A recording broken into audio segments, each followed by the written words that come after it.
But anyway, Oscar, balikan natin yung tanong ni Edie, ano, yung pag-alis at paano yung pag-alis na naghahanap ka naman ng tahanan mo? 3 beses ako umalis. Akala ko, in my mind, I left and I was uprooted 3 times. First time when I was born in Leyte, in Barugo, my first language is Waray, and I speak Waray fluently until today. I never forgot it. When I was 5, we left. We went to Manila. Manila, I had to learn 2 languages and 2 cultures more at the same time. That's the Tagalog language and the English language.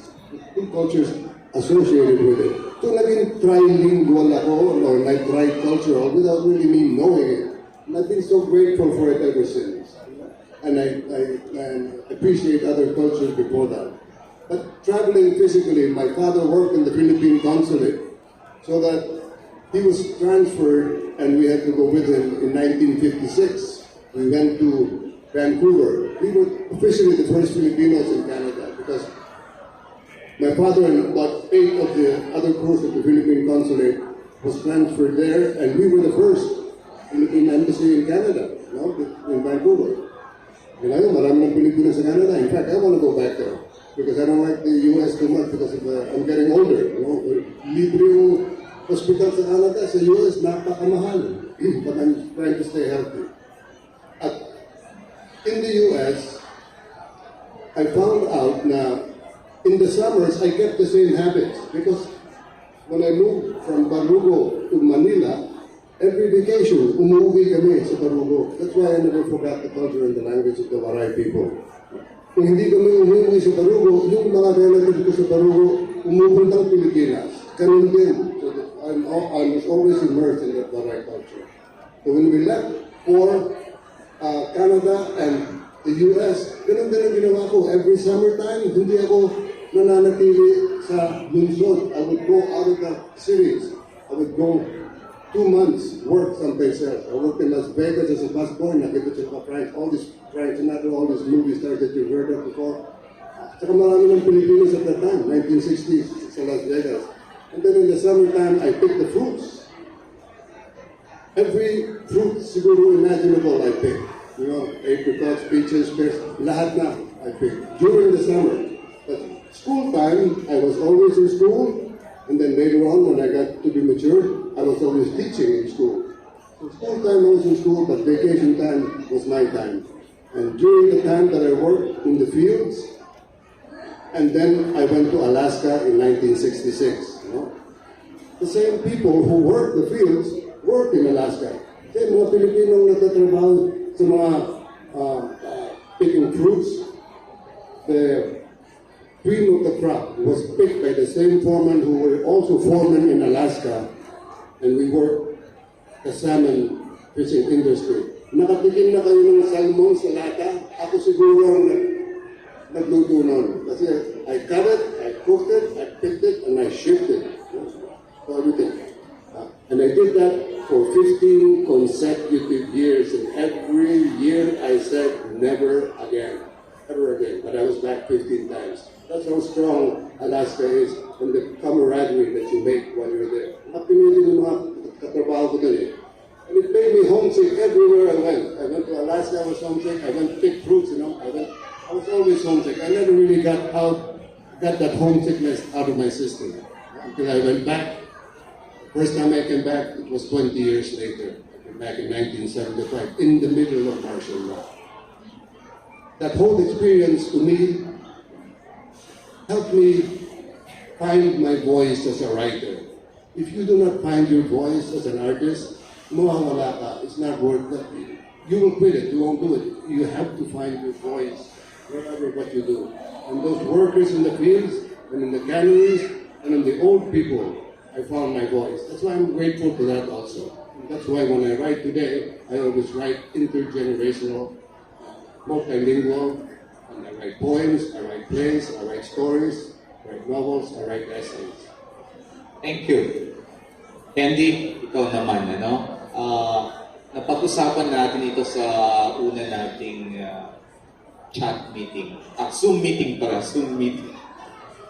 Kwentuhan mo naman kami kung paano ka nakaalis o umalis o pinalayas. What was the situation ng paglikas mo mula sa atin patungo sa Inglaterra?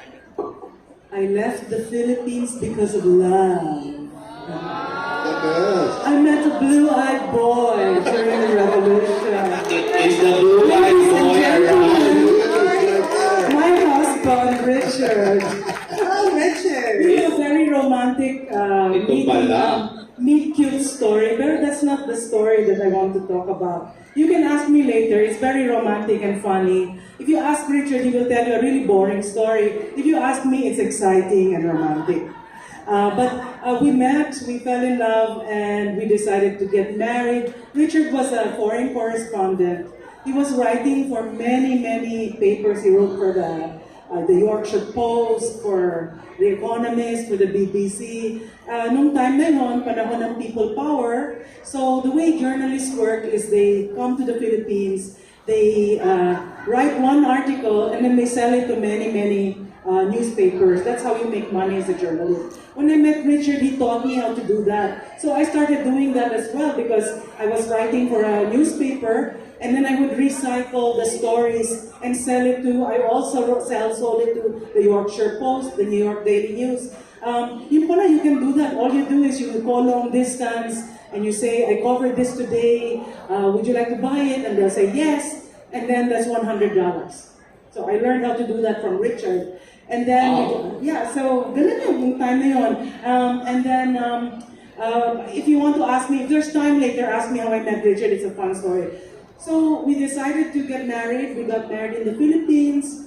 Richard was wearing a barong, and then I was wearing my beautiful white dress. And when we were in the church, we saw, Richard said, look at the birds in the church. There were birds down in the church. Gabi, when I looked up, hindi pala birds, panike. And then there were like, it was really, really romantic. And then it came time for us to go to Manila. And I was so excited to go because this was the land of Shakespeare and I was a reader.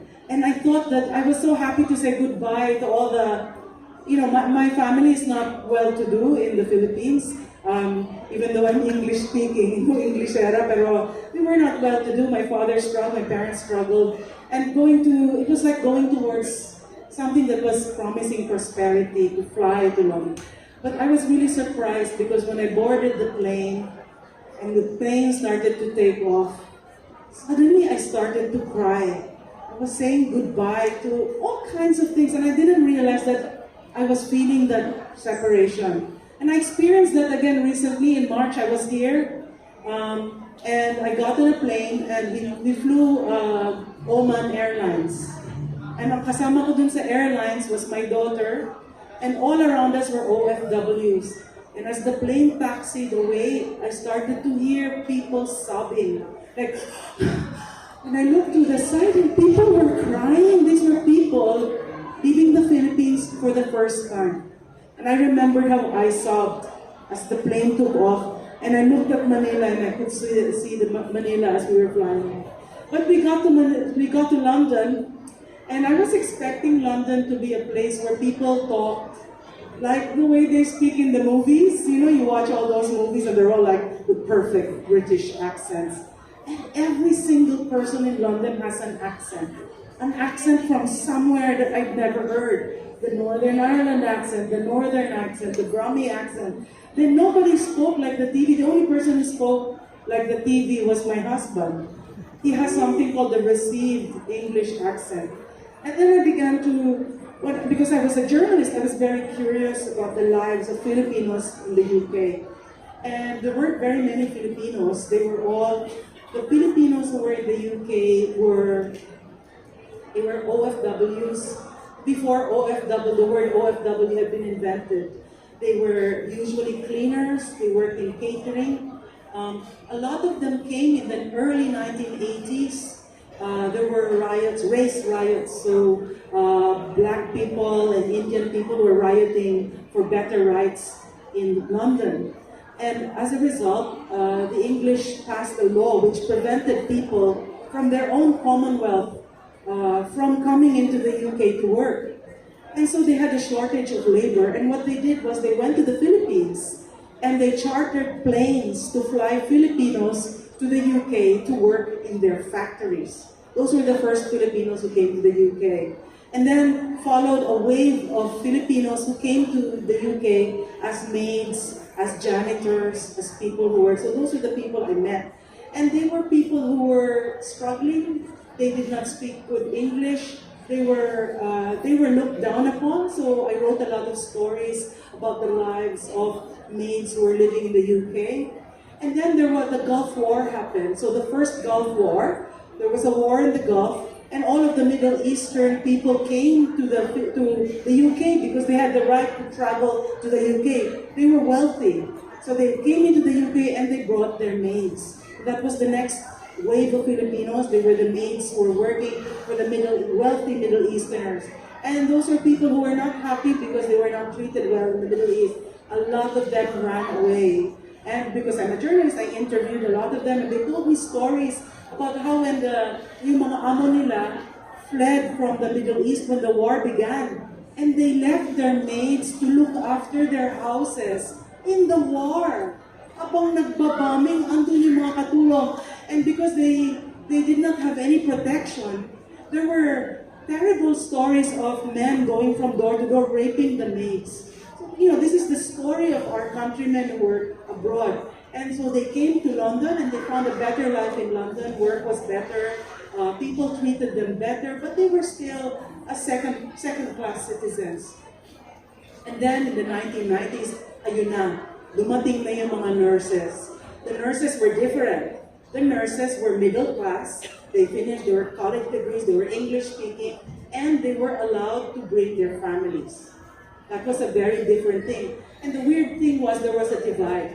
So the nurses didn't want to associate with the maids. And it's kind of really sad that we do that, but they also had their own, and they were allowed to become British citizens. So I saw all of these things, and I was really kind of watching these stories happening before, because I was a journalist, I was always asking questions. And then when it came time to write my books, because I was having my family, I was having babies, and I realized that I wanted to write children's books. When I started reading to my children, I started to write picture books initially, and then eventually I started to write novels. And then my first novel that I had published was Tall's Story. It's the story of a boy who was left behind by his mother, who became a nurse in London. And all he wants is to join his mom in London. And the mother, because she's a widow, she begins a second life in London. She marries an Englishman, she has another child. But all that time, her son in the Philippines, his name is Bernardo, he cannot get a visa. There's a visa problem. Because in the UK, they don't like, they prevented the children from coming to join their families. There was they made it difficult. So if you were a mail order bride, that was also the time of the mail order bride. So the British men would come and marry their brides, and then they would not be allowed to bring them over. The British government made it difficult. It was very racist. They made it difficult for women to join their husbands. When I married Richard, that was the height of that time, and they were making it difficult. And one of the people in the consul told me, we put a secret symbols on your passport to tell them this one is okay. So I was able to go with my husband. But ordinary women in the Philippines who married British husbands, it would sometimes take them years to join their husband. There were organizations campaigning to bring the husbands or the wives over. Eventually they did join their husbands. So I was very, very sensitive to that. I was lucky that we were friends with people in the British Embassy and they let me in. So the nurses came, and I wrote a book where there was a nurse and this boy needed to follow his mother. Pero something happens there which involves an agima and a witch, a faith healer in the Philippines, and a magic, a curse, and suddenly he begins to grow. And when he finally arrives in London, he gets his visa, he arrives in Heathrow, he has become a giant. He is 8 foot tall. And that's the first time he meets his sister, he sees his mother again. That's the story of Tall Story. Plug lang, it's available at Anvil. Okay, and then my other stories are also about separation. So there is a girl, her mother has died. She chooses to stay in the Philippines. Even though her father is British, she could go to England, but she doesn't want to leave the Philippines because her mother died there. And she wants to be in the place where her mother died. And in the island where she lives, they believe that if you light a candle in the window, it will summon the ghosts. So every night she lights a candle in the window. And one day there is a knock on the door. And she opens the door and it's her mother. And it asks questions about why do we leave? Why do we stay? Why do we want to stay in places where we are not wanted? And it was something that I was asking myself, looking at all these Filipinos living in the UK who suffer so much racism. And yet they stay. Why do they stay? Why did I leave my family that I love so much? So those are questions that I ask all the time in my novels. Recently, I wrote a book called Wild Song, and the heroes of my book are Igorots. I am not an Igorot, but I felt that this story was so important I had to write it. It's a historical story about the story of when Igorots were taken to St. Louis in 1904, more than 1,000 Filipinos were taken to the World Fair. And they were exhibited in a place called the Philippine Reservation. But it was almost like a human zoo because Americans came from all over to look at us. And I wrote this really, really hard story about what happened to the Igorots in the World Fair. And I felt that I had to reach out to the community of Igorots in London to tell them, I am writing your story. In London, there is a community of Igorots in Walthamstow in North London. And I reached out to them and I set up a day and I created a relationship with them. And when my book launched in London, they came to my book launch and they blessed my book. And they told me it's okay, you can tell our stories. And I was so proud to have them that they sent their children to dance at my book launch. It was winter. And yet they came in bahag, they came in their Philippine costumes, and it was freezing, but they danced. And I want to show you the video of when they danced at my book launch. It is very moving, and I hope you will enjoy it. So, is the video ready to play? Okay, let's play the video. Okay.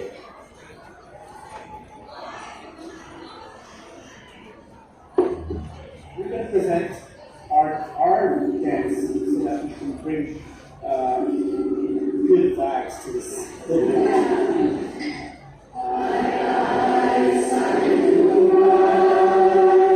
We pray that dance both honors our ancestors and brings pride in who we are, especially to the young ones in our community.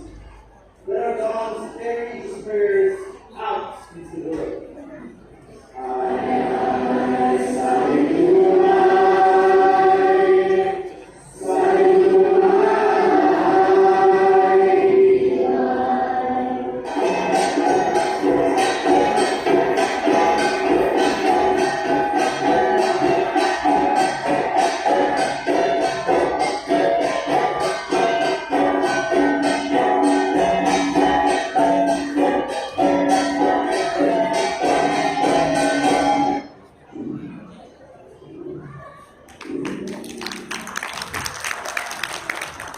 I just want to point out that those children are British. When you talk to them, British accent. And yet their parents teach them the culture. And I'm so proud of them because that culture, the Americans tried to wipe it out. And they managed, and today in England, they remember who they are. Maraming salamat, Candy. Napaka-lawak ng nasakop ng salaysay. I'd like to call on Nathan here. Ano naman ang kwento mo, Nathan? I believe ibang-iba ito sa nilatag ni Oscar at ni Candy. Tell us your story. Huh? I understand Tagalog, pero Bisaya lang ko because I'm from Davao. So I grew up in Davao, this is my home. And then when I was around 16, okay, like maybe some of you feel like you want to go abroad to seek opportunities. So that's what I did. I went to live in San Francisco, I went to college, and then later on I got my MFA sa Michigan at Iowa. Why did I leave the Philippines? I knew from the start that I wanted to become a writer, pero medyo lisod, right? Mahirap to become a writer in the Philippines. At that point, I think I was a student journalist, and for you to be a writer, you have to be kind of like a journalist in the Philippines. And at that time, being a journalist in the Philippines is, I think, the second country that has the most number of journalists killed, next to Iraq. So you either have to be like really brave or really crazy to be a journalist, and I was neither brave or crazy. So I was a pre-med major when I was in the Philippines, and then I moved to the US. That's when I became English major, started writing. So maybe I could really feel what Oscar was saying a while ago, being homesick when you're outside the Philippines, and I didn't really feel that until I lived in Michigan, and there was a Costco. A Costco para siyang SNR right here. And I was just walking along the aisles shopping, and I suddenly heard somebody speak in Tagalog. And I was actually so happy because I haven't heard anyone speak Tagalog in a long, long time. And I wanted to approach them to say hi, I'm also Filipino. But that's when I realized that I was really homesick. And so, not too long after that, I chose to come back to the Philippines, come back to Davao. And maybe that's where I'm a little bit different as well from Oscar and Candy, because I already did went abroad and then coming back home, and I've been living in Davao for almost 5 years. Okay, maraming salamat. Gusto kong tingnan yung isang bagay tungkol sa pagsusulat. You said something about picture book and moving towards the novel writing subject matter ay history, Si Oscar naman, multi-genre, Si Nathan, nobela. You didn't write poetry. Si Candy, nagsulat ng tula.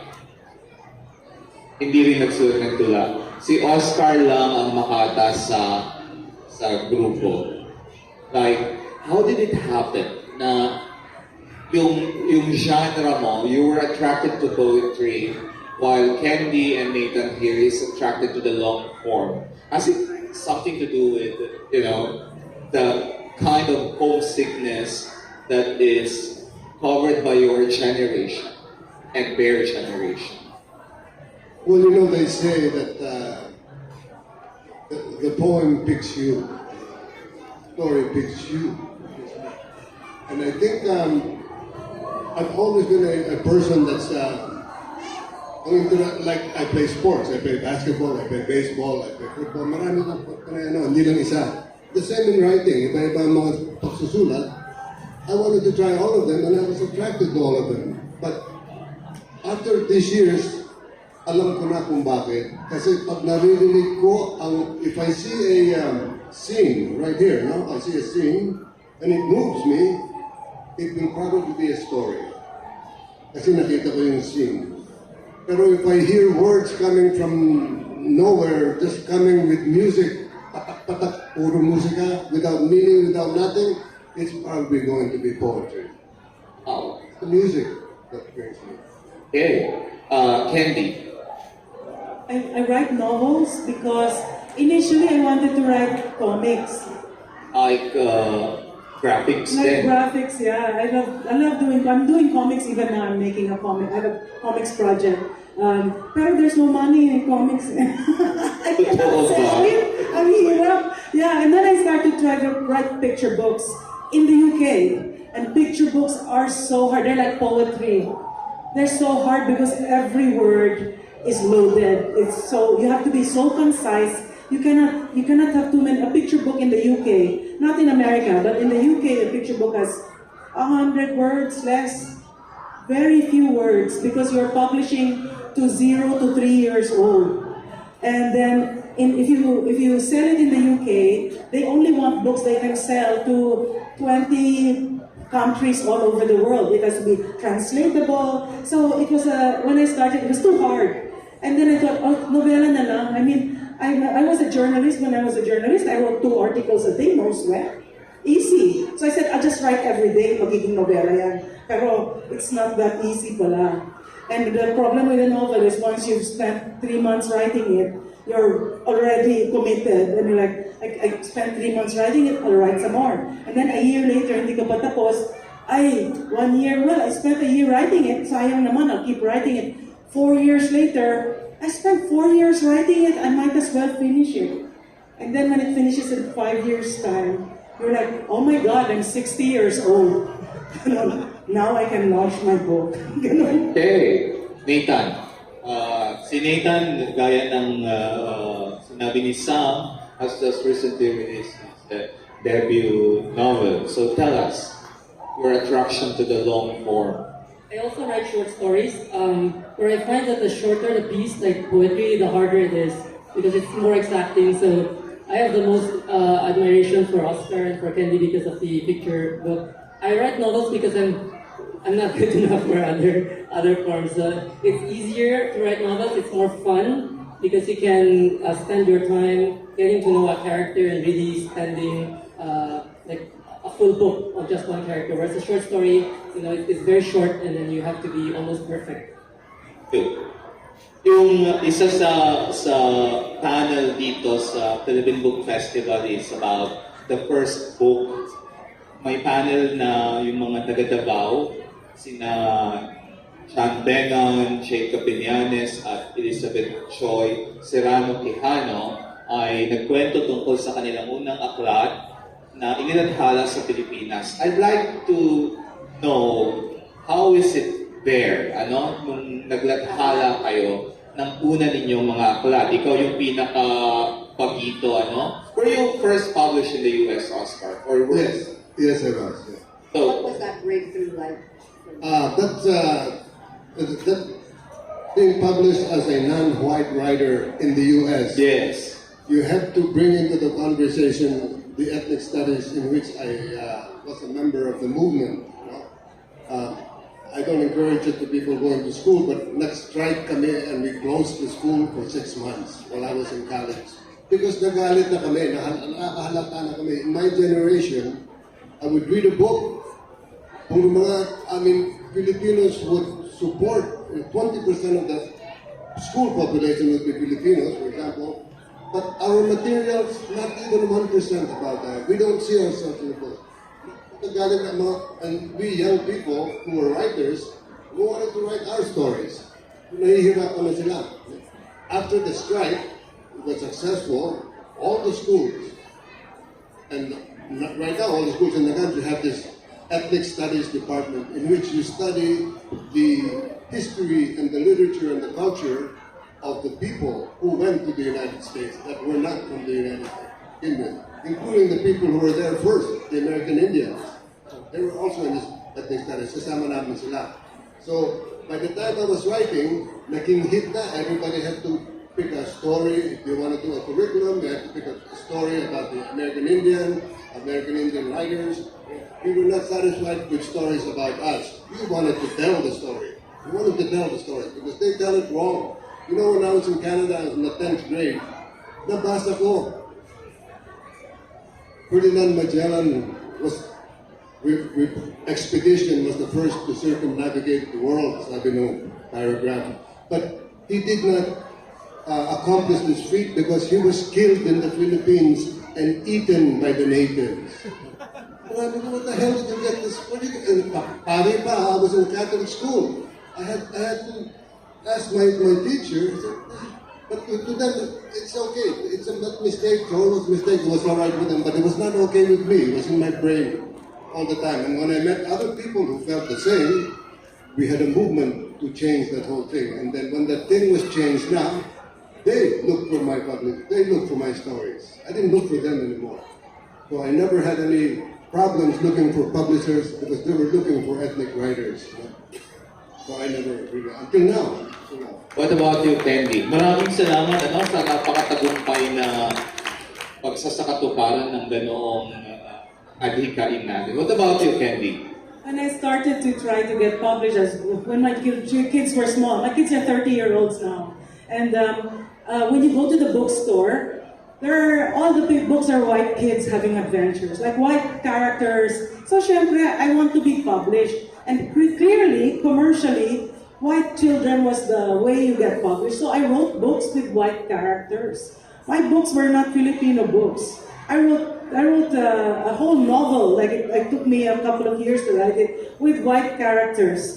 And I submitted that to the publisher, and I got rejected. I wasn't a very good writer yet. I was learning how to write a novel. But one of my books, it was a time travel novel where this boy is growing up in London, and then his best friend was an old man, and then he finds the old man dying, and then he finds himself in the life of the old man.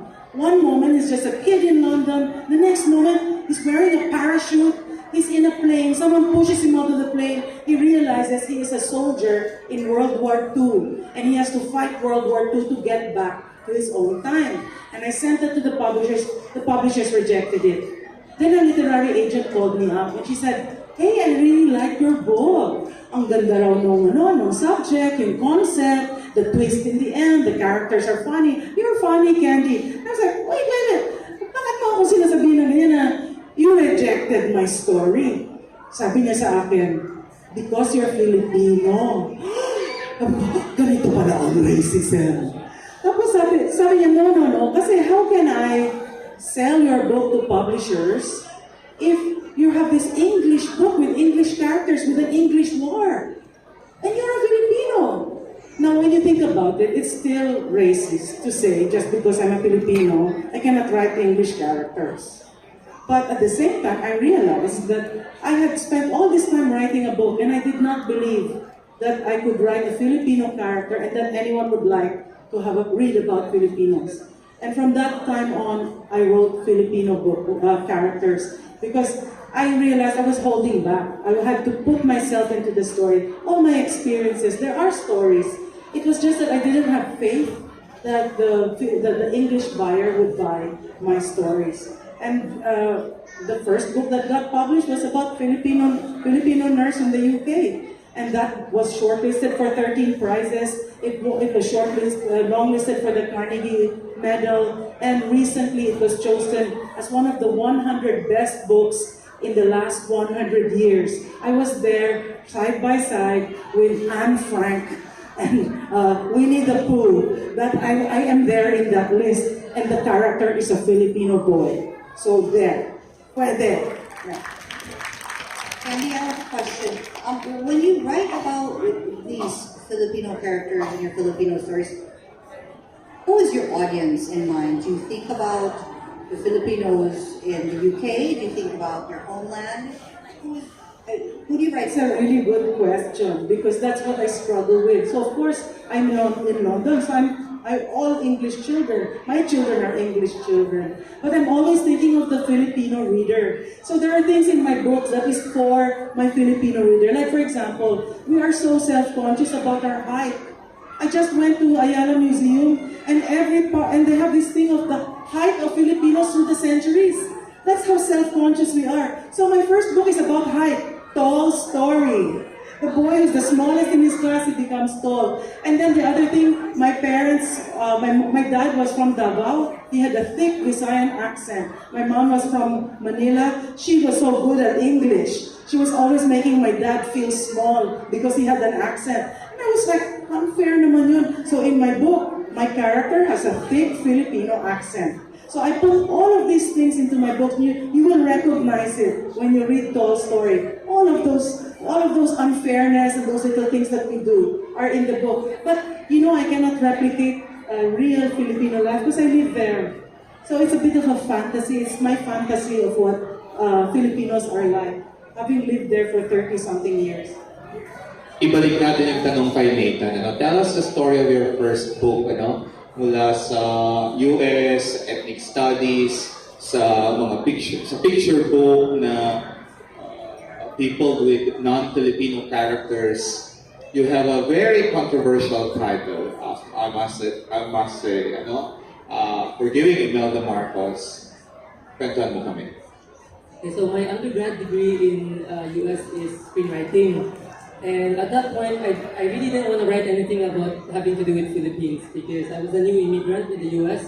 And so I didn't want to be pigeonholed into like, oh, you're from the Philippines, you should write something about mangoes and coconuts and whatnot. So my screenwriting degree, I really didn't want to write about the Philippines, but I had to take one class called Alternative Narrative. And this class encourages us to write something that we don't usually write about. And so that made me think maybe it's time for me to write something about the Philippines. And at that time, 2008, I was looking for inspiration for story ideas. And at that time, si Corazon Aquino, Tori, is sick and she has cancer. And I thought, what is Tori going through kaya in her life? She's dying. What are the things that she might be thinking about and missing kaya yung husband niya or whatever? And what is she thinking about Imelda Marcos? And so that was the first draft of my screenplay. It's called Forgiving Imelda Marcos, and it's a road trip from Manila to Baguio for Cory to supposedly meet Imelda, and who knows what happens. You have to read the book.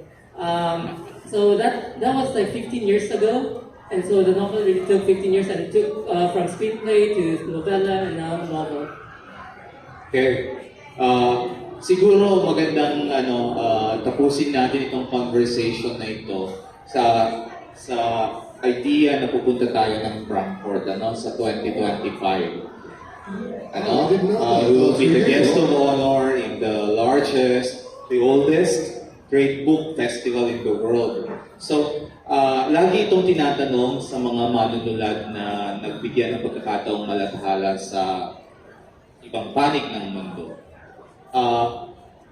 Ano itong nobela o libro na masasabi nating may global leadership na mararating? O dapat bang inaambisyon natin itong global leadership na ito sa tingin ninyo? Sa tingin ko, yung mga leadership ng globe ngayon ay mali. So, of course, we have the right to be the global leaders. Mali ang ginagawa nila. Number one, yung mga global leaders ng country like United States and England and British, isa lang ang lingwahe nila, isa lang ang wika nila. Ito lang. Dito sa Pilipinas, we have over 200 languages. We have 200 cultures. So we know how to deal with different ideas and different things. Mas marunong pa tayo. Give us the chance to run the world. We'll show them how to do it. Wow! Palakpakan natin si Oscar Peñaranda. Si Nathan muna, tapos ibibigay ko kay Candy ang mikropono. Nathan, sa'yo naman. I think it's just expected that we want to reach as many audiences as we can. Unfortunately, yung readers in the Philippines is not that big, but it's growing, which is encouraging. You can see it. It's the book fairs. Every time I attend like book launches sa Davao, ang daming tao. So it signals that the Filipino people are becoming more educated and more readers. Yung problema ng global readership is because it's hard to make people interested in the Philippines when they have so many other literature, so many other stories that's going on. So that's one of the challenges that we have as writers. How do you make people interested in the Philippines, in stories about the Philippines? So that was one of the reasons why I chose Imelda Marcos. Is well known. But so my book is not really about Imelda Marcos. She doesn't even appear in my book, but that's one way to like catch. Huwag mo masyadong sabihin.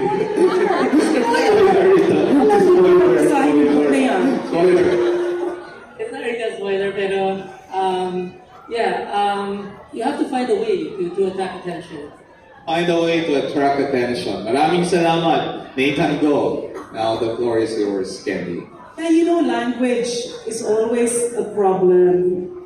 Because you want, the way the Frankfurt Book Fair, we tell you we're going to be an honored guest. The way but you don't know what the Frankfurt Book Fair is. What happens is, the publishers from all over the world come to Frankfurt.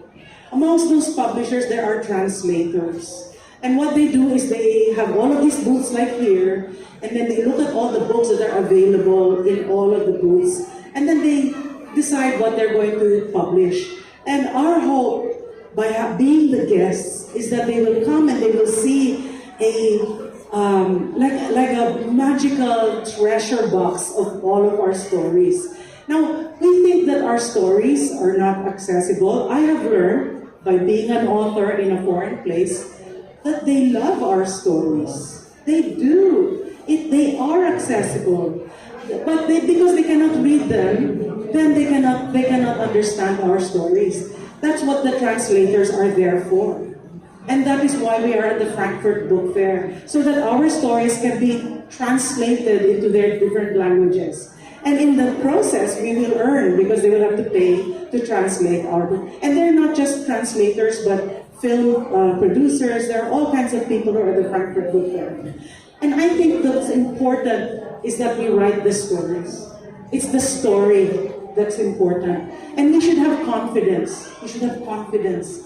Because our stories are universal stories. People are going through that as well. The Filipino-ness of our stories is what makes us special. And that's what we should enhance in our stories. The Filipino-ness of the story.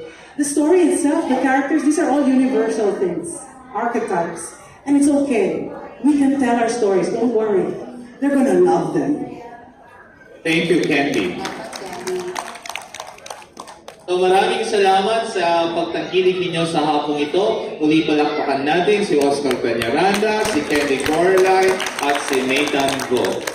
Magkita-kita tayo mamaya, alas 5 ng hapon dito sa parehong entablado para sa Tindog Tingog for a special poetry event that will feature our poets and writers from different parts of the country and those from the diasporic communities. Maraming salamat.